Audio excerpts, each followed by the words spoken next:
Today, President Biden held his first formal press conference. The countdown is over, 65 days into his presidency. As expected, the media went kind of hard on the southern border, and the rest of it was pretty much a cakewalk. There were even totally unsolicited compliments for the man who's currently keeping kids in cages. It was quite a moment when Yamiche Alcindor, a liberal activist posing as a straight news reporter for PBS, I should say, said this. You've said over and over again that immigrants shouldn't come to this country right now. This isn't the time to come. That message is not being received. Instead, the perception of you that got you elected as a moral, decent man is the reason why a lot of immigrants are coming to this country and entrusting you with unaccompanied minors. Well, look, I guess I should be flattered. People are coming because I'm the nice guy. That's the reason why it's happening. That I'm a decent man, or however it's phrased. That's why they're coming, because Biden's a good guy. That's certainly why Yamiche voted for you, sir. Yamiche doesn't even pretend anymore. Her network is paid for by your tax dollars. She is there to make sure government stays nice and big and PBS stays well funded. The media today was shockingly kind and respectful. You can tell they're all rooting for Joe Biden. Compare that to how they treated President Trump during his first press conference. Take a look.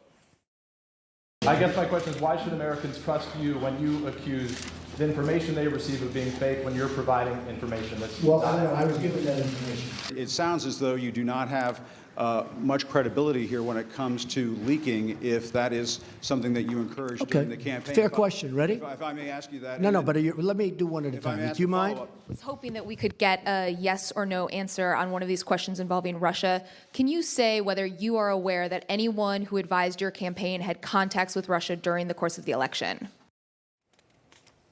You just see how much they despised him. You can see it in their eyes. I mean, it doesn't even matter if they're talking. They just look at him. They hate the guy. It's hilarious, really. Biden took today as an opportunity to brag about what he's accomplished so far, kicking things off with an update on vaccine rollout and his $1.9 trillion COVID relief bill. Many of you thought there was no possibility of my getting the plan I got passed without any Republican votes. Pretty big deal. Got passed. Growing the economy. People's lives are changing. So let's see what happens. On the same subject, Biden took another jab. I love the fact that they found this whole idea of concern about the federal budget. It's kind of amazing. When the federal budget is saving people's lives, they don't think it's such a good idea. For the record, Republicans don't object to helping people, especially in a pandemic, but nobody can possibly say the method of sending $1,400 checks to pretty much everybody is remotely sensible at all. We showed you this headline just the other night. We all know that tens of millions of Americans haven't lost a dime in this pandemic, and they just got nice $1,400 checks and promptly went to the mall to blow it on stuff they don't need, like footwear and apparel, according to Bank of America. For those who actually did lose a job, guess what? $1,400 wasn't nearly enough.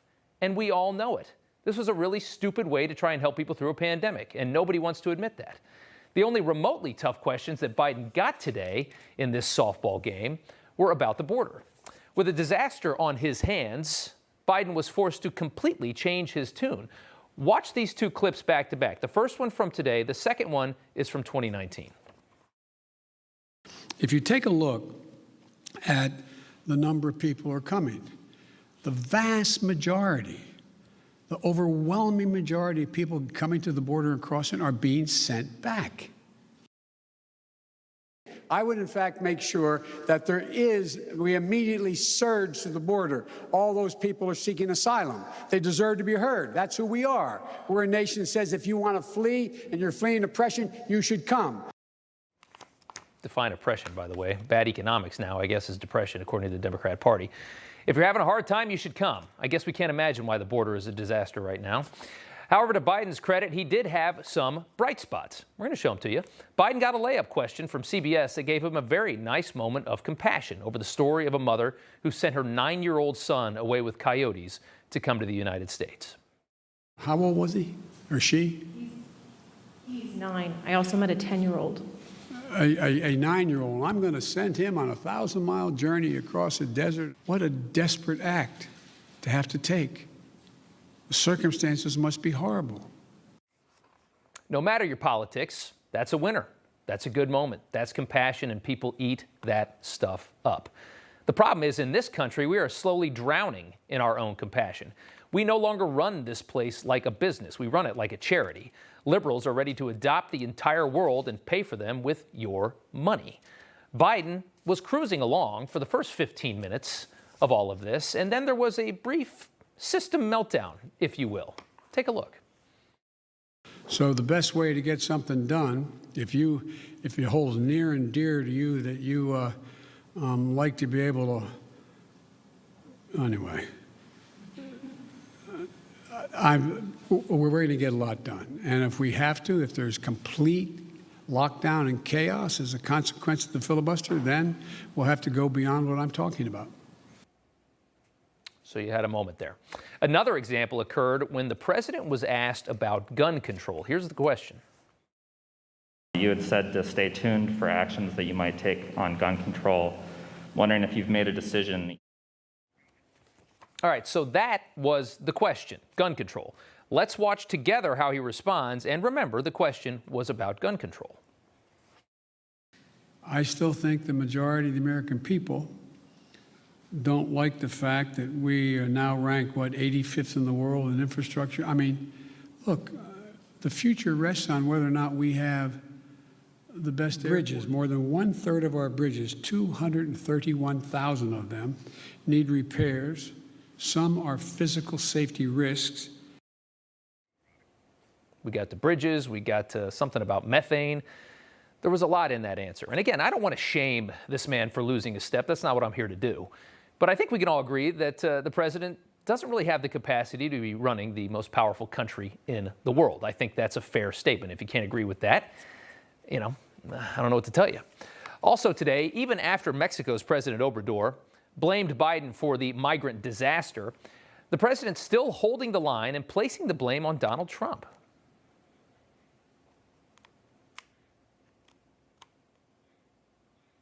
Well, wait one more second. Why not back a filibuster rule that at least gets around issues including voting rights or immigration? Jim Clyburn, someone, of course, who you know very well, has backed the idea of a filibuster rule when it comes to civil rights and voting rights.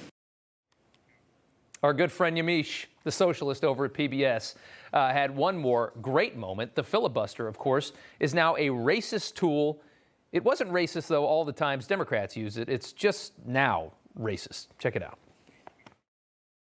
The one we just played. Okay, I thought I was getting confused there. All right, from PBS to CNN, though, everybody has been jumping on the racist filibuster bandwagon. We have more filibuster talk. Let's go ahead and take a listen. Regarding the filibuster, at John Lewis's funeral, President Barack Obama said he believed the filibuster was a relic of the Jim Crow era. Do you agree? Yes. It's funny how as soon as Republicans start using the filibuster or want to use the filibuster, it's now racist, it's Jim Crow, it's all this. I mean, it's just, this is getting hysterical at this point. Pushing Biden to support ending the filibuster, CBS advocated too. Notice the wording here. Take a listen.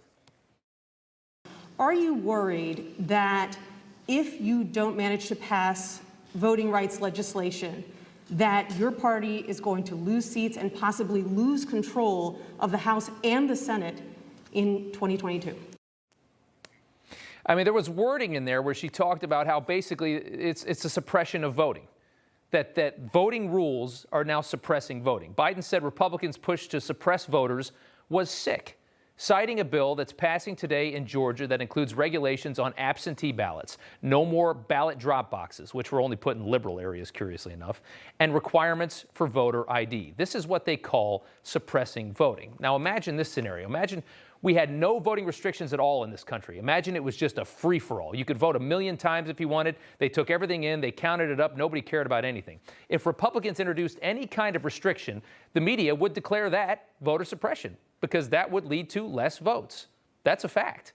That's where we are today, instead of what it really would be as common sense.